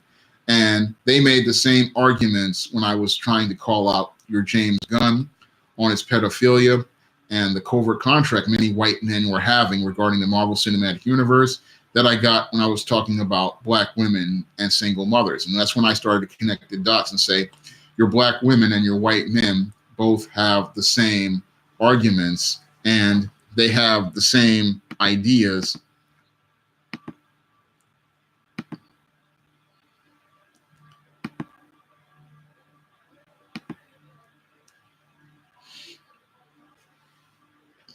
They have the same ideas about black men. And whenever you start standing up against their ideas, that's when they start coming up and saying things like you're generalizing, and they start saying things like, "Oh, you're being wrong." And it's the same thing. Your black women and your white men, they will both use the same arguments, and they will both use project the same ideas. So whenever I look at black women and white men, they are like two sides of the same coin. I'm sorry you couldn't stay longer, C man. Maybe you can stay for my Friday live stream, because I might do one Friday night. I usually do one Friday nights at 10, but I'm glad to have you here, and I really appreciate your donation. Really appreciate you being here, and I hope you're back for the next stream, either Friday night or Wednesday at noon. Yeah, I saw the Neely Fuller video where he talks about the workplace situation. I saw that one all the way in through. Yeah, Nightingale. These trolls, they love to come, especially when I'm talking about, black men's issues, and they love it when I talk about black male empowerment, because what I'm doing by just being here is representing ideas that refute their narratives, and I'm also shooting down many of their crazy ideas. I mean, it's funny that I don't see any of those people whenever I do a live stream talking about comic books or the comic book industry, or when I'm doing things like talking about, things like the ISIS graphic novel. Those people never show up, but they show up whenever I talk about things as related to, black empowerment. I remember the Psychological Ghetto. They literally lost their minds because when I was doing the live stream on Psychological Ghetto, it was one where I was showing black people ideas that were about them leaving the ghetto. And what was ironic is your racists were sitting there getting upset. And they were getting so upset because I was talking about black people leaving the ghetto. And that was really interesting. That was ironic to me, because I thought, oh, racists didn't want black people in the ghetto collecting welfare. So if black people are going out here and leaving the ghetto, that means that they are no longer your problem. That means that you don't have to pay any more taxes for welfare for them. That means you don't have to take, you can put LOM on, he's all right.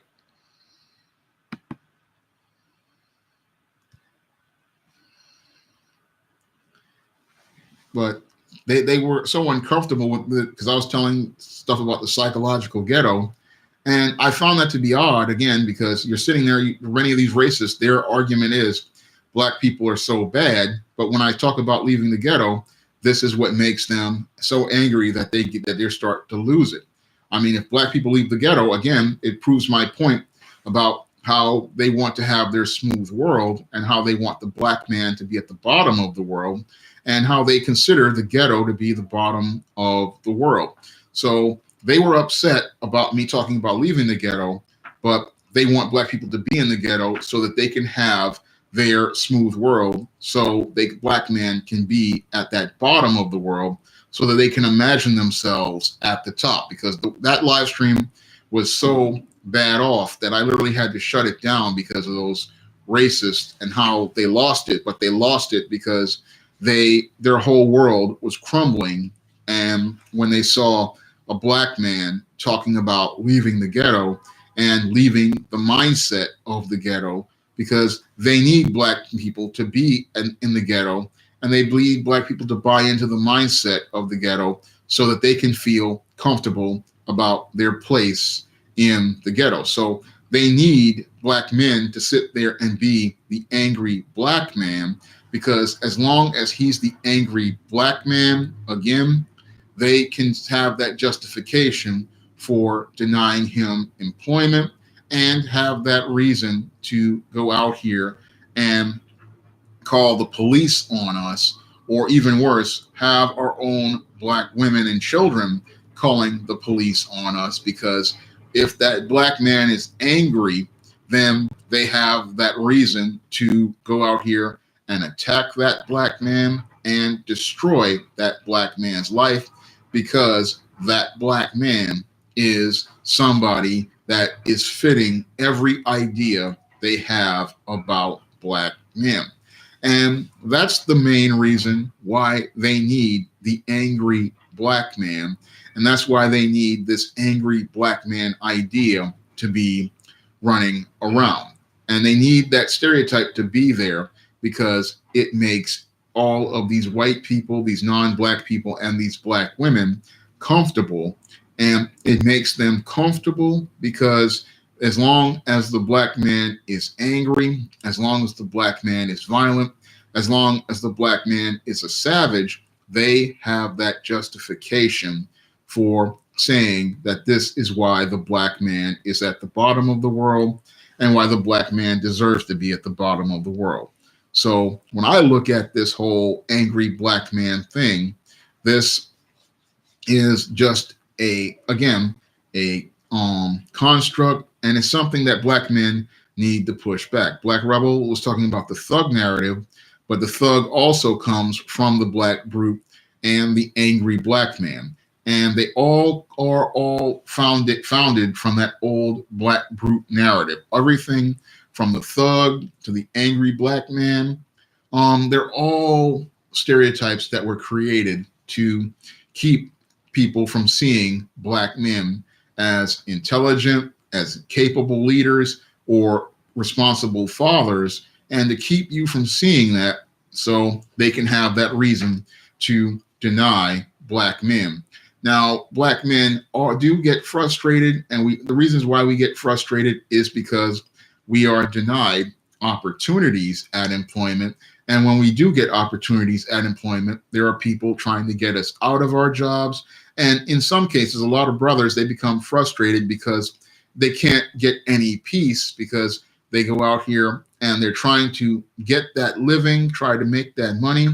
And they're also, when they come home from work, they have to deal with problems because not only do they have to deal with problems on the job, they have to deal with problems in the street from other brothers out here and other white and non-blacks who want to start with them.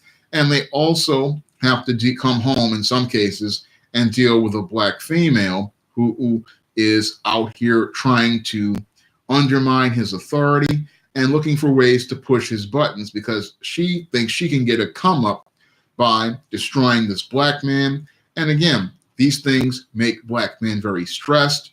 These things make black men very frustrated. And if a black man doesn't have, good self-control or ability to navigate through his emotions, what he's going to do is he's going to get angry and he's going to lose it. And once he does that, again, you're going to know if you really sit there and study the body language of your whites, your non-blacks, and your black women, you are going to notice them crack that smile as soon as they get you to lose it. It's because you are fitting into their box. They know they can push your buttons and they know they can get the reaction that they want.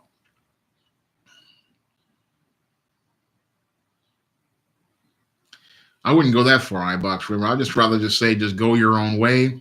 When it comes down to these women, I mean, don't go to harm to them. Just go your own way. Just stay to yourself, because it's just not worth you losing everything when it comes down to these females. But again, they want to say you're angry, but you're not angry. What they want to do is say you're angry, and they want to push buttons to get those people angry. Like Ja makes a good point, like with R. Kelly. And R. Kelly is a textbook example of what happens to black men.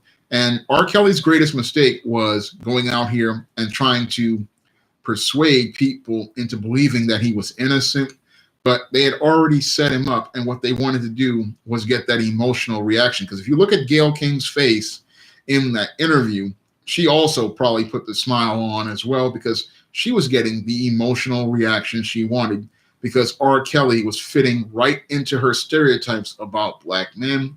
And she was allowing CBS an opportunity to broadcast those angry black man narratives to the world.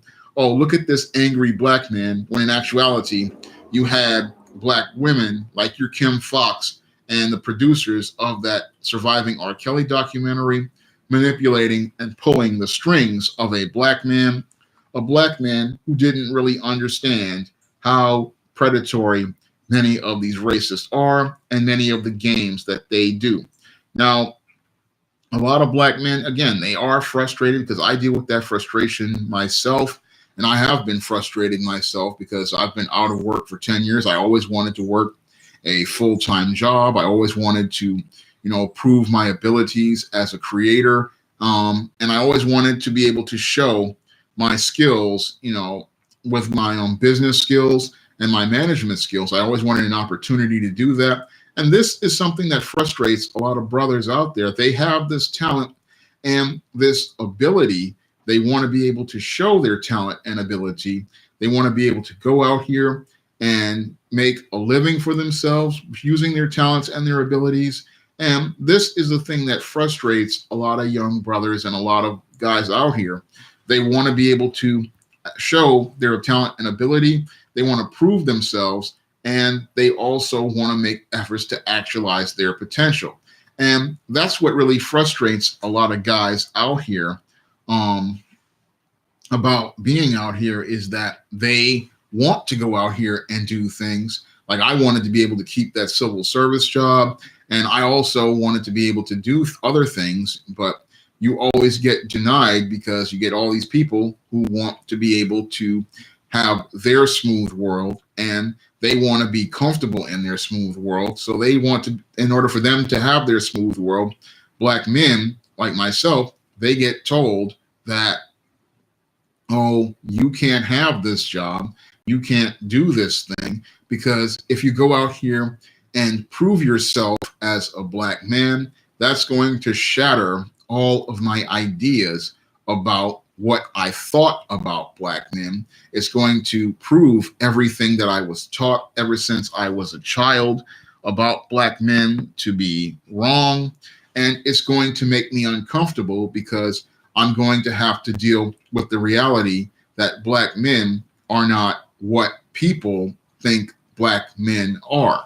So that's the thing that really frustrates a lot of brothers out here, is they have all of this great talent. Because I see so many talented brothers out here, so many talented guys who really want to go out here and get that chance to do what they can do and show that they have this ability. I feel you, Goku 92, son. Yeah, it's really hard out here getting these jobs. I mean, I have been out here for 10 years looking for work, and I have run into the HR brick wall myself.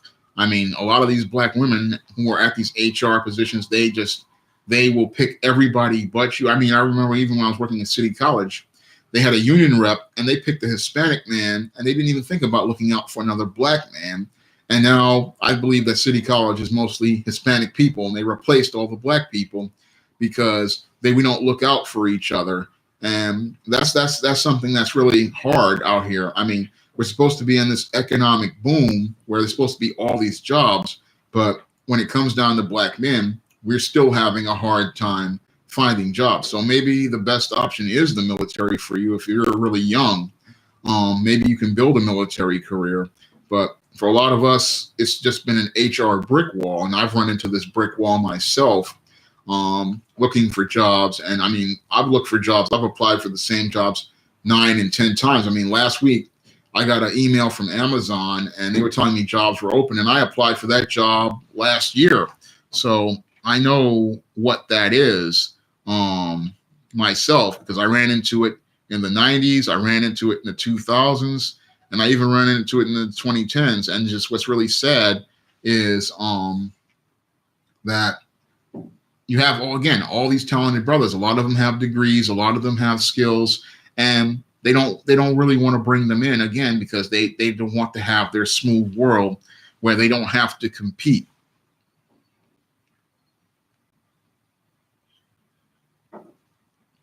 Rapper 10,000 asked, do you think that just like white men cannot control their white feminist women, they cannot handle these black women? Well, that's what I call the gynocentric Godzilla. And the whole thing is that these white men created a monster that they can't control. See, with the Me Too movement, they've created a monster that's so powerful they can't control it, because most of these women have all the jobs, and most of these women are the largest voting bloc. And because they are controlling all of the jobs, which is the economic base, and they are controlling the voting bloc, they control the political base. So the white man has created a monster he can't control, whether it be white women or black women. And now you have people trying to pander to both of those bases, and they are failing miserably because they have so much power. They have so much economic and political power that they can literally dictate the direction of the country.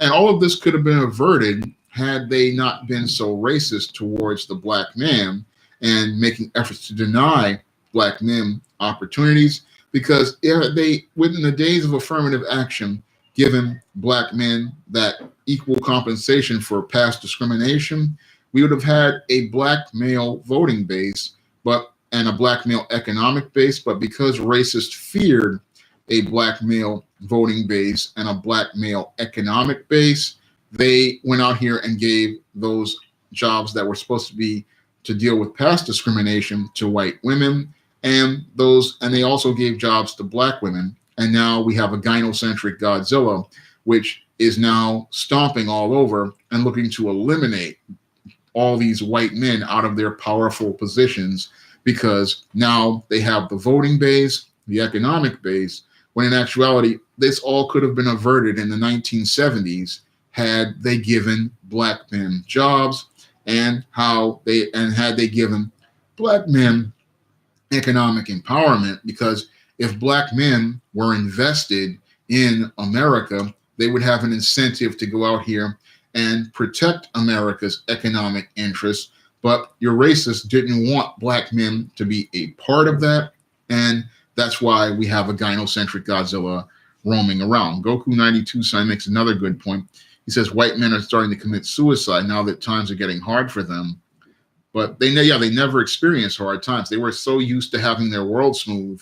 And this is the reason why a lot of them are killing themselves. And I talk about that in depth in my book, The Man Crisis. I talk about that. And also, it's also white women committing suicide because they can't handle it as well. The whole thing is that they're used to having other men do their jobs. They're used to these simps doing their jobs, and now they have to take responsibility. So they have made a real mess. And again, that whole mess could have been averted had they given black men what they were supposed to have, which was those jobs in affirmative action.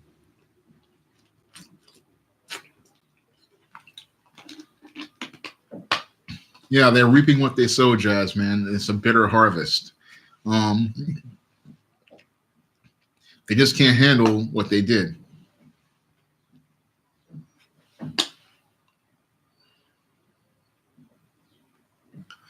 iBox River makes a good point. Yeah, the white women, that's the thing that has white men uncomfortable, is the idea that white women will be pursuing black men on the job. And that's why they don't want to have black men in the office or black men around the business, because in some cases, these beta males, they fear black male competition. Some of these guys actually want to have relationships with these women.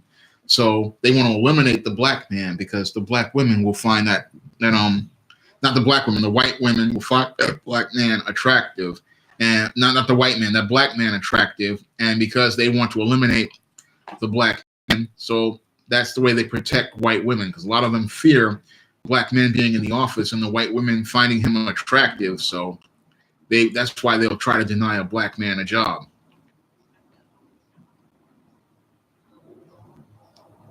And that's why a lot of these white men get jealous too, because they be mad because you're on the job, and especially if you know how to dress well and you have nice clothes and you have nice cologne and stuff. That's what makes them mad.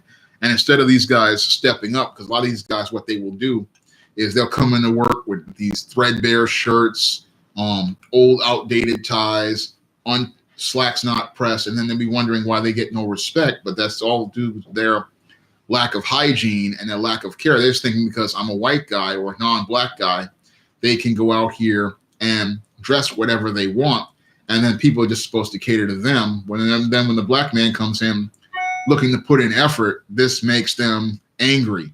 So they wind up losing it. But the whole thing is they just don't want to step their game up.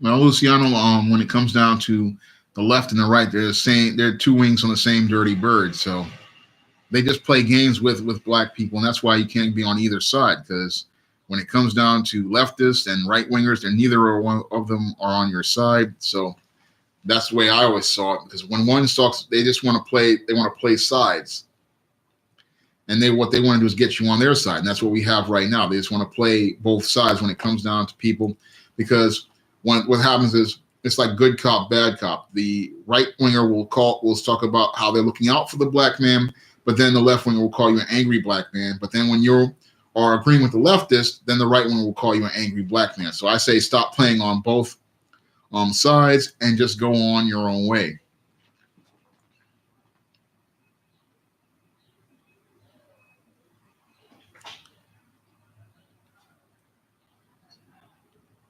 So that's why I don't go with the left or the right, because neither one is looking out for us. So this live stream went really fast. I mean, but I haven't seen Badlands. I don't know what that is. You make a good point, Luciano. Yeah, black men must maintain a good position of balanced ideologies, and we have to really look at things objectively and think about things critically. You can't come into things from a position of left or right. You have to look about it as a position of coming at things objectively and looking at both sides. So whenever I approach things, I look at both sides. I try not to come in with feelings, I come in with facts.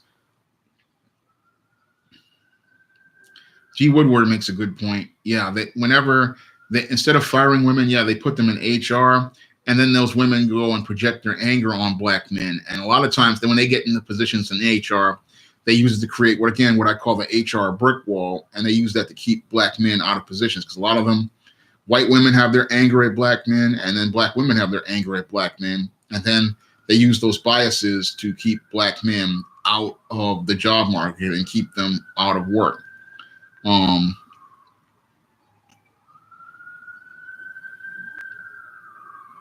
And yeah, they not only put those useless women who are really bad at their job, because a lot of times these women are bad at their jobs, they put them in HR, but they also put them in leadership positions. Because I had a family member in education, they told me that they take really bad teachers and they turn them into principals. And those principals, again, they are in control of the hiring at these schools. And this is why a lot of your schools have really bad teachers in place. And those teachers are just really messing up kids. Those kid teachers, they become administrators and principals.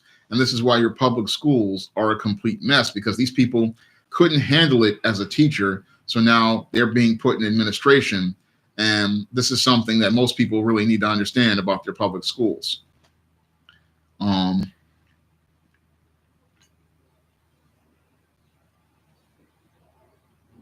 Born Savior, you can send it through the super chat, or you can send it to my Patreon. I'm going to leave a link to my Patreon in the chat, because it seems like this link is working.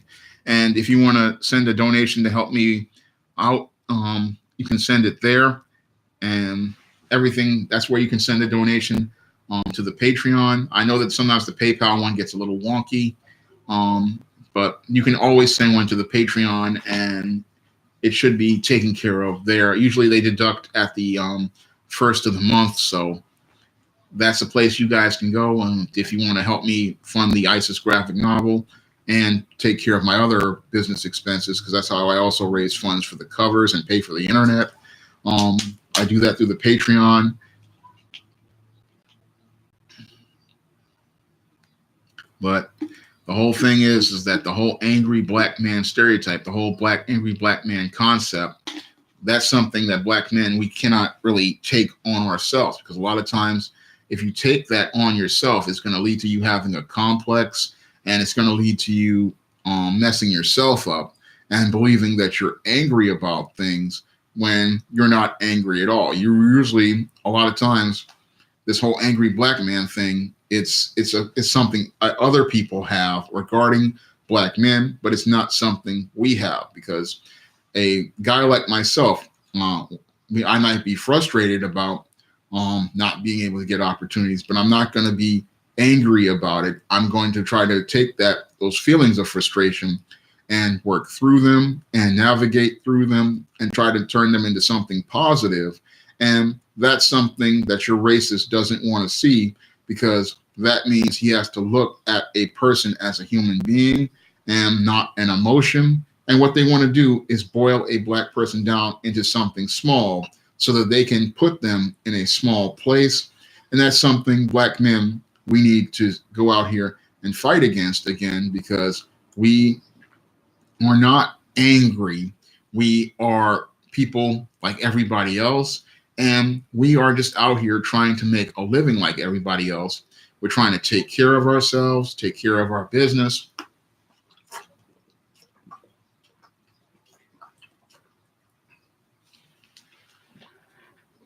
And do what we need to do, and be able to do things like build up our communities and build up our families. That's what black men want to do. And yes, we have feelings of frustration, and we are trying to work with those frustrations about being denied those opportunities, but we are not angry black men. We are having people project this idea onto us. Well, Goku 92 son, I try not to be angry about things. I'm frustrated about things again, but I try to turn that into something positive. I know that there's a lot of hostility against us. I know we are behind enemy lines, but the whole thing is we have to keep working towards something positive, because that's the only thing that's going to keep us moving forward. So when it comes down to black men, we cannot let our anger or our frustrations consume us, because we let our frustrations turn into anger. What all that's going to do is lead to us doing things that destroy ourselves. And what we have to do is try to work through those feelings so that we can work on something positive. Because when you sit there and let people make you angry, then you're going to start thinking about these beta males out here. And what these beta males, white boys do, is they plan these mass shootings when they have the same resources to go out here and start a business. Because these same beta males, they'll sit there talking about how they want to buy all of these guns, when if you have the capital to go out here and buy an automatic rifle, you have the capital to go out here and start a business. So they'll sit there and talk about how they want to kill all these people, but you have all the tools and the resources to build yourself up. Because again, this guy can go out here and spend money to get himself a gun permit.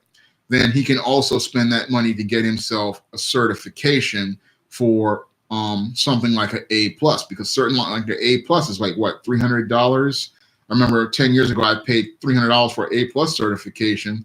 And he can also then take that money he wanted to go buy all of these weapons to use, and he could buy some old MacBooks or some old PCs, and he could start fixing and repairing PCs and build himself a business with those old computers. Because I've seen some really good deals on laptops on eBay, and even some PC parts on eBay, and you can build yourself a nice little business. And I've also seen a lot of the guys who are in the toy collecting, they built a business by going out to these stores like Target and Walmart, buying action figures, and then they would flip the figures. So there's all sorts of stuff people can do. And all this stuff out here, all these tools out here, but a lot of guys, they're so in their feelings that they're not thinking about using the tools around them to go build, and they're just thinking about destroying. So that's why you can't let your frustration turn into anger, because if you let your frustration turn into anger, then instead of you thinking about using the tools to build, then you're going to go out here and try to destroy the world. And that's something, again, I talk about in my book, The Man Crisis, because a lot of men, they're thinking about destroying when they should be thinking about going out here to learn something.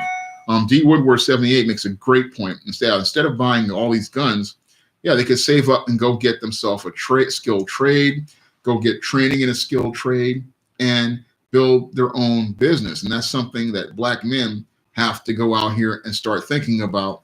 like going out here and learning these skilled trades or doing things to build themselves up. Like that's what I was trying to do when I was working. I started with the SJS Direct Imprint. I'm like thinking about ways to do things and ways to build things up, because instead of me using my frustration to go out here and hurt others, I decided to use my tools to help others. And that's something I wanted to do when I lost my job at City College. I wanted to keep things positive. It's like, yeah, I lost this job, but I didn't want to lose myself. And the whole thing with Black men have to do is they have to understand that, yes, you have these feelings, but you can't lose yourself, because if you get angry, you're going to lose yourself, and you're going to get so caught up in your anger that you're going to wind up trying to go out here and destroy other people, when you could take that same passion and drive to build yourself up. So there are all sorts of skills you guys can do. I mean, they say skilled trades are wide open,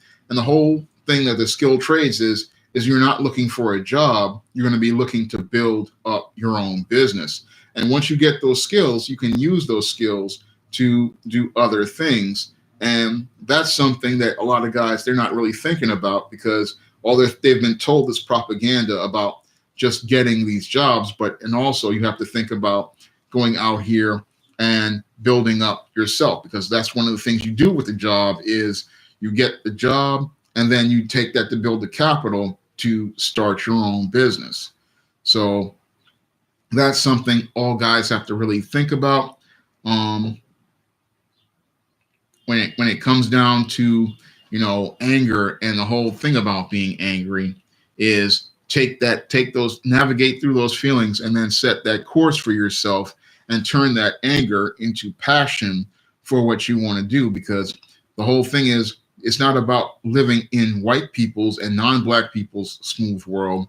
It's about creating a course for yourself in God's world, and because it's his world and the fullness thereof. So go out here and work for what you want to work for, and not look for their smooth world and fitting in their smooth world.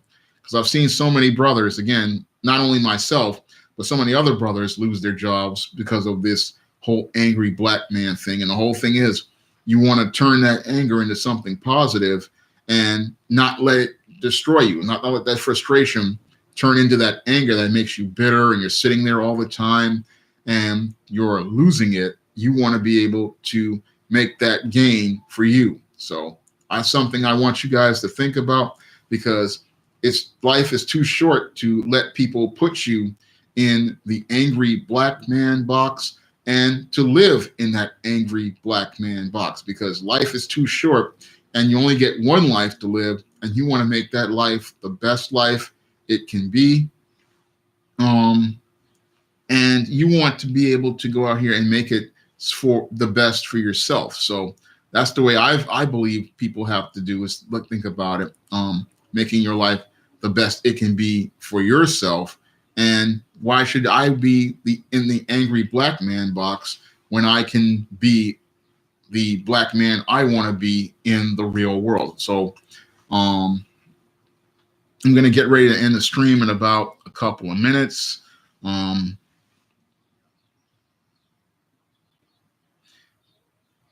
Firecloud makes a point. Yeah, simp season is coming. Yeah, it's summertime. We're going to have the season of the simp coming. That's a classic video I did, but there may be more season of the simp videos.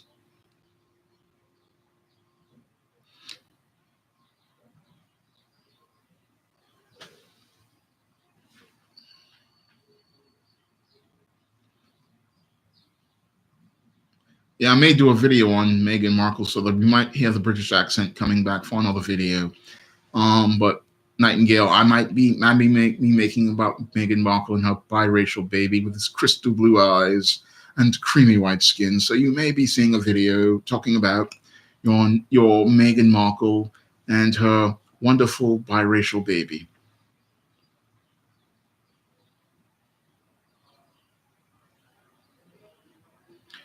Yeah, that's something Rapper 10,000 that people do. They often try to be apologetic, because they don't want to appear to be an angry Black man. I've seen that a lot. But the whole thing is, you shouldn't have to apologize for something that you're not really angry about. I don't know about there being a brotherhood, Luciano. I don't think that we're going to be able to have it at that point. I don't think we can accelerate any brotherhood. So I'm gonna get ready to wrap this stream up. But the whole idea of an angry black man is something that black people need to push back against.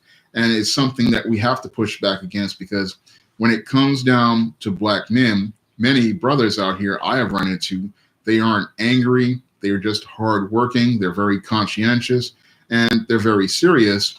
And we call those traits angry in black men. But when it comes down to men who are white and of other races, we give them passes for their anger. But when it comes down to black men, we say that they're angry for just being men. And that's something we need to push back on.